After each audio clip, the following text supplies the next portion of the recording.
Bismillahirrahmanirrahim. Assalamualaikum warahmatullahi wabarakatuh. Alhamdulillahirrahmanirrahim. Assalatu wassalamu ala asyrofil anbiya'i wal Waalaikumsalam mursalin wa ala warahmatullahi alihi wa wabarakatuh. sahbihi ila yaumiddin amma ba'du. Kami dari kelompok 8 insya Allah akan mempresentasikan makalah kelompok kami yang berjudul Tata Kelola Perusahaan atau Corporate Governance dalam Hukum Perusahaan. Kami kelompok 8 terdiri dari saya sendiri sebagai moderator Hafsah Nurbaitin Tagalung, kemudian teman saya Zaki Ahmad, terus Dian Auralina, dan Siva Fauzia. Baik, langsung saja menuju materi. Materi pertama akan disampaikan oleh Saudara Zaki Ahmad Firdaus. Kepada Zaki Ahmad Firdaus kami persilahkan. Ya, terima kasih saudari Hafsah. Saya di sini akan menjelaskan pembahasan yang pertama, yaitu konsep good corporate governance. Yaitu di sini ada 4 konsep yang terdiri dari satu itu wadah, yaitu organisasi atau perusahaan atau sosial atau pemerintah. Yang kedua ada model, yaitu suatu sistem, proses, dan seperangkat peraturan termasuk prinsip-prinsip serta nilai-nilai yang melandasi praktik bisnis sehat. Yang ketiga itu tujuan, yaitu meningkatkan kinerja organisasi, menciptakan nilai tambah bagi semua pemangku kepentingan, mencegah dan mengurangi manipulasi serta kesalahan yang signifikan dalam mengelola organisasi. Terus meningkatkan upaya agar para pemangku kepentingan tidak dirugikan. Yang 4 yaitu mekanisme, yaitu mengatur dan mempertegas kembali hubungan peran, wewenang, dan tanggung jawab dalam arti sempit antar pemilik atau pemegang saham, dewan komisaris, dan dewan direksi. Atau dalam arti luasnya antar seluruh pemangku kepentingan.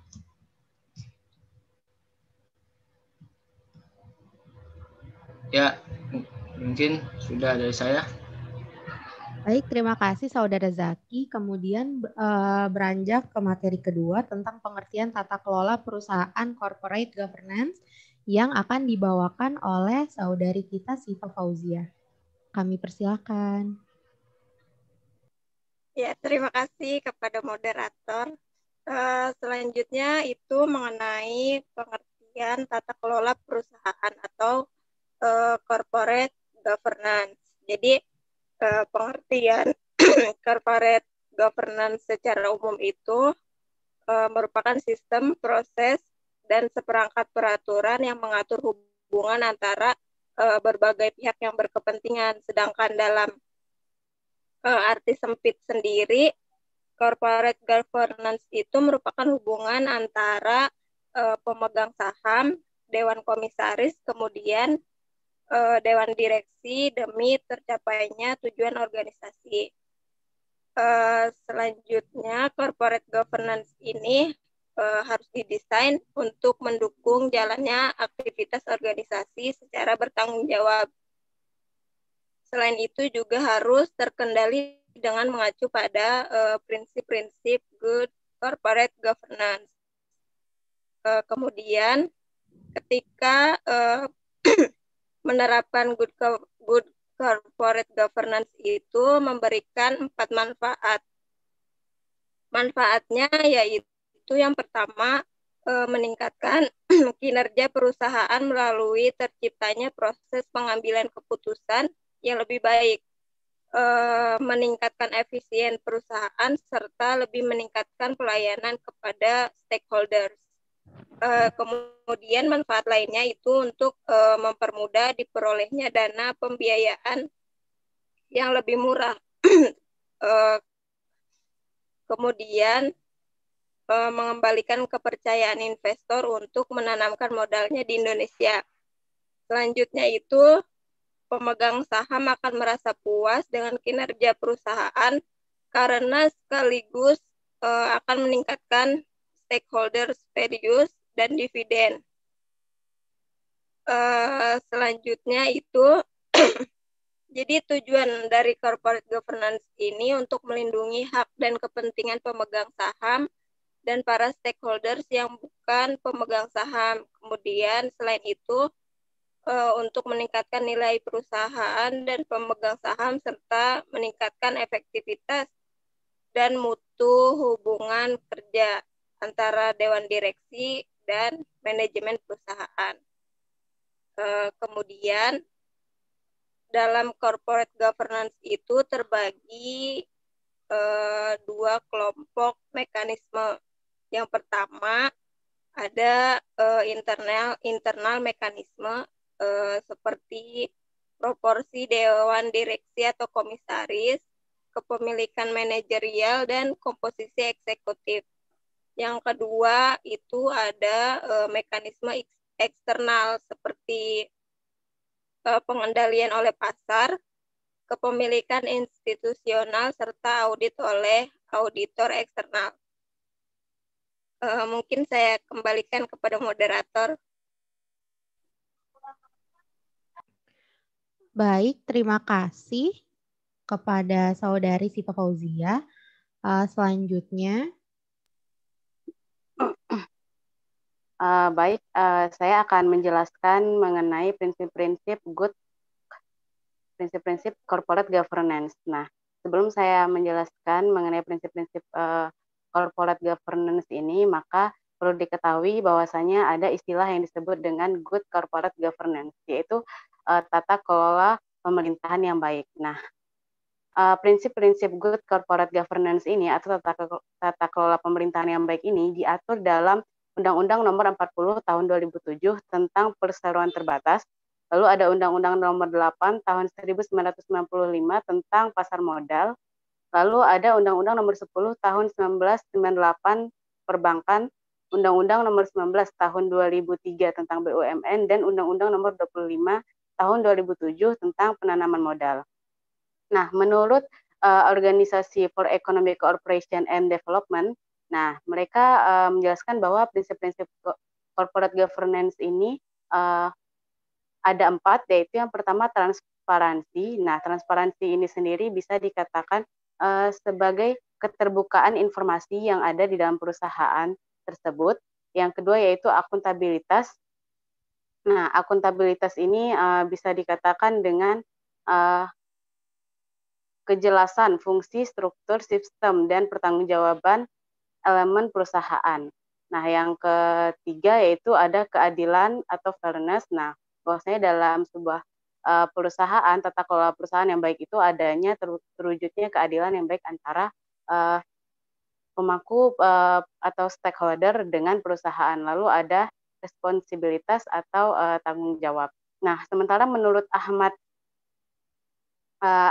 dan Niri, beliau menyebutkan bahwasanya ada 5 yang masuk kategori sebagai prinsip-prinsip corporate governance, yaitu adanya keterbukaan informasi atau transparansi, yang kedua yaitu akuntabilitas, yang ketiga responsibilitas, keempat independensi atau kemandirian, dan yang kelima yaitu fairness atau keadilan atau kesewajaran. Nah, itu dia tadi perbedaannya antara prinsip corporate governance menurut Ahmad Damiri dan juga EDC. Nah, selanjutnya saya akan menjelaskan mengenai corporate governance dalam hukum perusahaan. Nah, kegiatan corporate governance dalam hukum perusahaan ini bisa dikatakan merupakan kegiatan perusahaan atau perseroan di dalam perusahaan itu sendiri. Nah, kegiatan perseroan atau perusahaan di Indonesia didasarkan itu atas payung hukum Undang-Undang Nomor 1 Tahun 1995 tentang perseroan terbatas. Nah, namun undang-undang ini kemudian dicabut dan digantikan dengan Undang-Undang Nomor 40 Tahun 2007. Nah, Undang-Undang Perseroan Terbatas Nomor 40 Tahun 2007 ini bisa dikatakan tidak mengatur secara eksplisit tentang good corporate governance, tetapi prinsip-prinsip good corporate governance ini diakomodasikan secara umum di dalam Undang-Undang Perseroan Terbatas. Namun walaupun begitu, undang-undang ini secara keseluruhan mengatur secara garis besar tentang mekanisme hubungan, peran, wewenang, tugas, dan tanggung jawab prosedur perseroan terbatas. Nah, untuk menurut Indra Surya dan Ivan Yustelivianda yang dalam bukunya tahun 2006, dia menyebutkan paling tidak diperlukan itu ada 4 organ tambahan untuk melengkapi penerapan good corporate governance. Yaitu yang pertama ada komisaris independen, ada direktur independen, komite audit, dan sekretaris perusahaan. Nah, untuk perusahaan terbuka dan perusahaan yang bergerak di bidang jasa keuangan. Nah, penerapan good corporate governance ini sendiri terlihat lebih jelas di dalam peraturan undang-undang peraturan otoritas jasa keuangan atau OJK. Karena OJK ini melakukan fungsi pengawasan terhadap perusahaan terbuka dan perusahaan yang bergerak di bidang jasa keuangan yang memerlukan tingkat kepatuhan terhadap hukum yang tinggi. Nah, maka dari itu untuk lebih jelasnya mengenai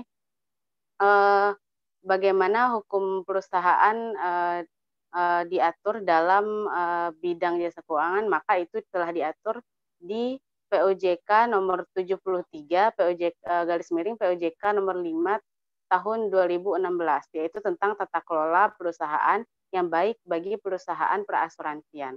Nah, mungkin sekian dari pemaparan saya mengenai prinsip corporate governance dalam perusahaan dan juga corporate governance dalam hukum perusahaan. Selanjutnya saya kembalikan kepada moderator.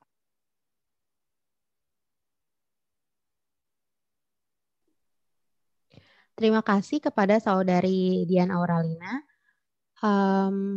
Telah sampai kita pada penghujung pemaparan dari kelompok kami. Terima kasih sebelumnya, maaf juga kalau banyak kekurangan. Mungkin cukup sekian. Wabillahi taufiq wal hidayah. Wassalamualaikum warahmatullahi wabarakatuh. Waalaikumsalam warahmatullahi wabarakatuh.